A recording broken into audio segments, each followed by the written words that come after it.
So we'll be starting off with homoskadasticity. I have already lined up the independent variable and the dependent variable for you. I have already computed the regression equation, which is y is equal to 2.645 plus 2.4422 into the independent variable, which is x. So by using this equation, I'll be helping you to go step by step through the process so that you can gain a better intuitive understanding of the concept. So yeah, by using this equation, I have then computed y hat. Y hat is nothing that complicated. It's just the number that you come up with when you plug in x in this the respective x in this equation. This will be the number that will come up. So this is my predicted y as per my model, which is the regression model that I have come up with. This is my predicted y, and now what I'll be doing is that I'll be now calculating the error. What do I mean by error? I'll be now comparing my actual y, which was I'll be self-validating my model by comparing the predicted y from my model, the one that I had predicted from the equation, and I will be self-validating it with the y that was which was the actual y for that particular observation. For example, if I plugged in 4 into this, my answer for this would have been 12.33. But that was according to my model. But what the actual y was when x was actually equal to 4, y was 13. But my model is saying 12.33. So this will lead to a mismatch. This mismatch is nothing but the random error. I should be very careful by using the word random, so because it has many consequences. In mathematics, so by computing the error terms, we can know how good our model is.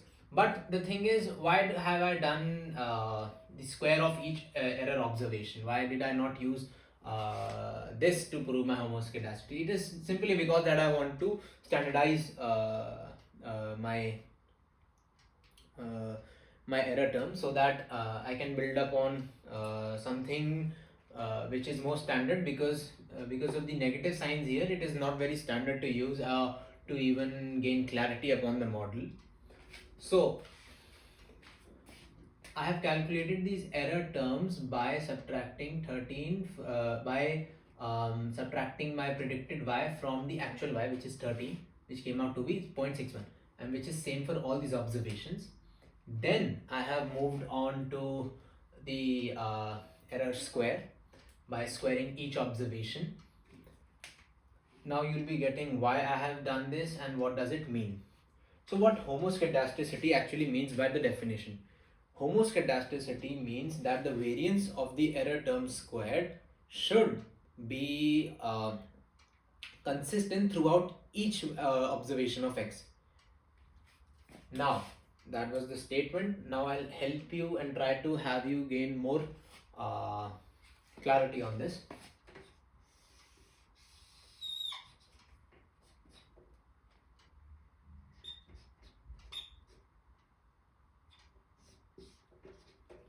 So what this statement is actually saying is that we have to test our model that we have created.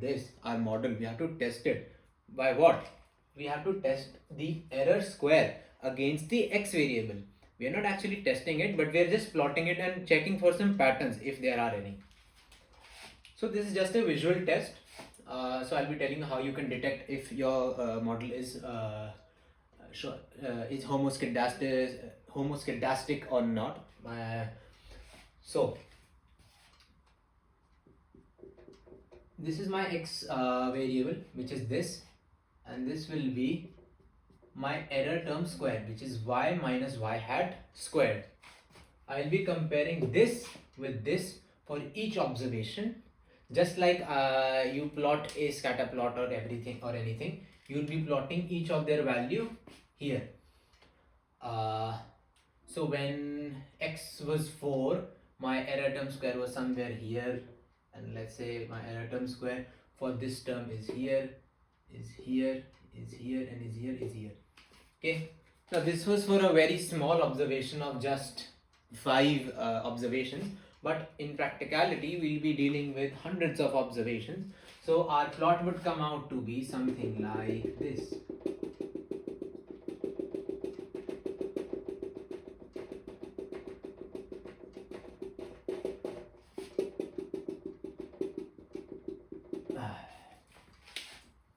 So our plot would be coming out something like this. What does this imply? It implies that my variation, note what I'm saying, my variation of the error. Variation means that my errors are not differing from one another while I move from one x to another, which is one independent variable to another. My error is not varying according to that, which means that the error terms are not dependent on my error terms variance, which is the variability in my error term, is not dependent on the x variable, which is the independent variable. It does not mean that so what I'm saying, that if I'm concluding that my model is homoscedastic, let me check if recording is on. I'm checking I'm checking if my what I'm actually saying by telling you that my model is homoscedastic. I am telling you that these variability between my this variability between my error terms is consistent throughout all the values of x, which means it will not leave a bandwidth of this. This is the variability. If I had to put a scatter line through this, you can easily put it. There's no problem, and that would not be biased in any sense. That would be a good scatter line. That would be a good trend line. So, what would a model that is not heteroscedastic look like? Now that I've just shown you what homoscedastic error square would look like, plotted against the x variable. Now let's see what a model which is not homoscedastic would look like.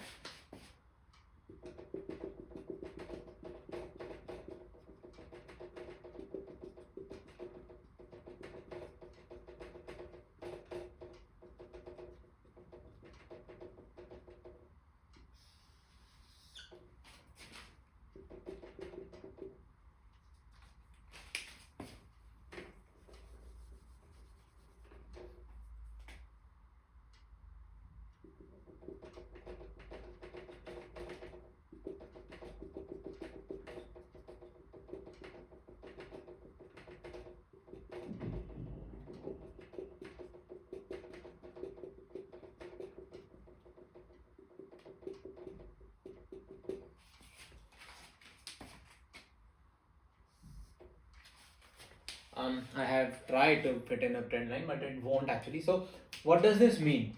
In a homoscedastic model, which is not homoscedastic, it will be called a heteroscedastic model. It is a new term that I'm introducing, which I'll be explaining in the next videos. So what does heteroscedastic mean? It means that the variability, as you can see, the variability of these error term square observation is increasing as we go further into my x variable, which is I go from 4 to 5 to 7 to 9 to 10. The variability between my error term squared is increasing. What do I mean by variability? Variability is nothing but the should I say the it is the bandwidth against which the variation would occur. For example, for these observations, my error terms are just varying this much. My variability is quite low here. But when I go further down the x, my variability has significantly increased. This is how you would visually understand what variability is. But now if I had to understand my variability and how it was even plotted, I would first of all take you to the error term square observation. So how do we actually capture this variation, if it's varying too much or not? You can just not, you cannot only you can just visually interpret data. You have to actually mathematically prove it if it's showing more variation when we increase the x variable. For doing that, we'll be using small sample sets in our data.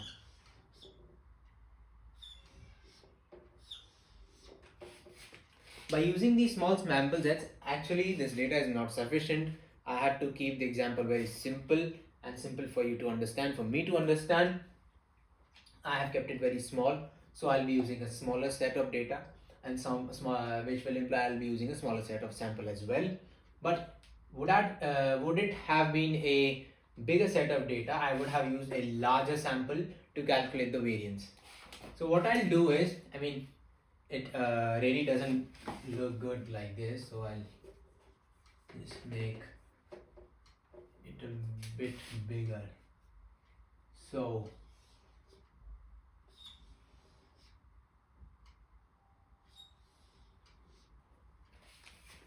I'll be using three sample sets from this data of five observations. I will first check the variability among these. Do you get me? I'll first check the variability among these observations, the first three observations.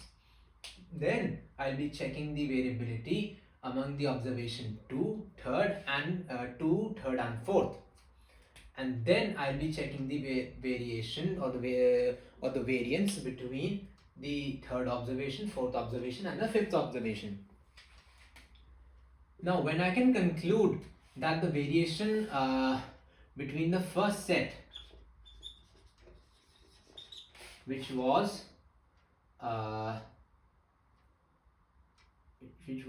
the first observation, second and third, second set is nothing but second observation, third observation and fourth observation. Third set is nothing but the third observation, fourth observation and fifth observation. As you can see here, we have accounted for as much as observations that we could have in this sample set. I'll check the variance of each. What's the formula of variance? It is nothing but x minus x bar upon x minus x bar square upon n minus 1. Because we're taking a sample, we'll be making use of n minus 1 because it's a sample. So let's say, for example, this comes out to be 4%. Now this comes out to be 9% and this comes out to be a humongous 22%. Can you just see, now can you prove by mathematics or by calculation that the variance is evidently increasing as we go down the observations? Not down actually, as we go down, as we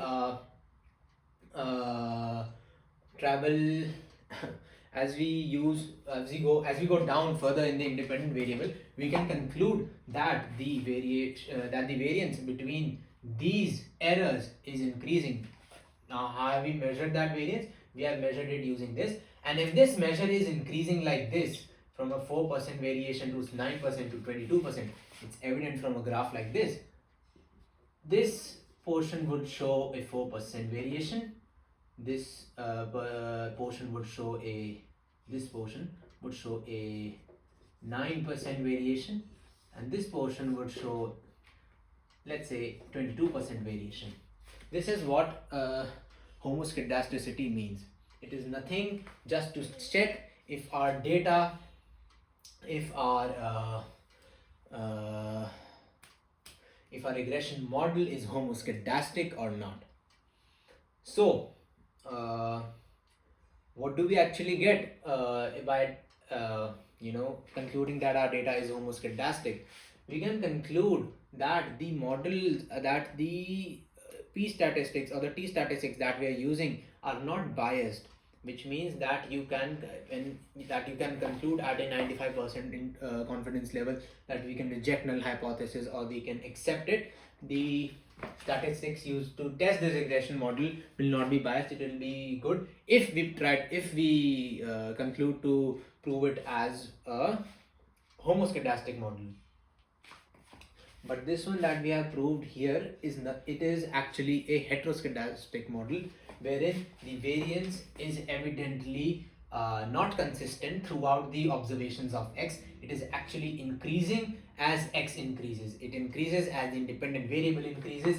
The variance among the error terms is increasing as the independent independent variable increases. That would imply that the variation is not consistent. We cannot say that it is a homoscedastic, it is qualifying the assumption of homoscedasticity. Your model is not homoscedastic, it is heteroscedastic. And on the other hand, when your variation was consistent, it was like this, although increasing, but it is consistent. You can check